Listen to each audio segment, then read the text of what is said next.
Why do solar contractors always ask homeowners for photos of their electrical panel when they're trying to provide a quote?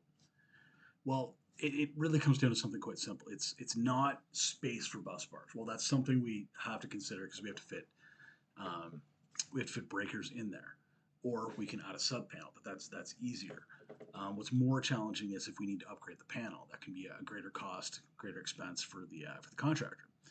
Now, what are we looking for? We want to make sure that that panel can handle power coming from the grid as well as from your solar array at the same time.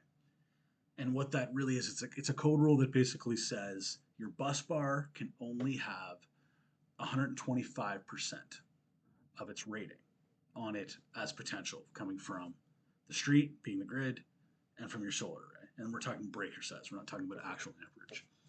So if it's 125%, you have a panel like this one over my shoulder here.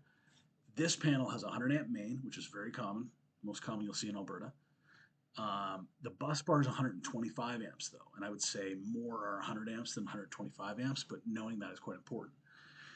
If you know your panels, you see this one, you're like, okay, that's 125 amps. Now, what that tells me is that 125 amps times 1.25 being 125% gives me 156.25, and then we minus the 100 at the top because that's the amount that can come in from the grid in breaker size anyway, and that tells us we have 56.25 amps of potential breaker size, breaker capacity that can come from the solar array.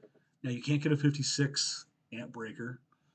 You rarely can get a 55, you might, but generally what you're going to do is you're going to get a 50 amp breaker, and that's going to allow you to put up to 40 amps of actual current because it's 80%.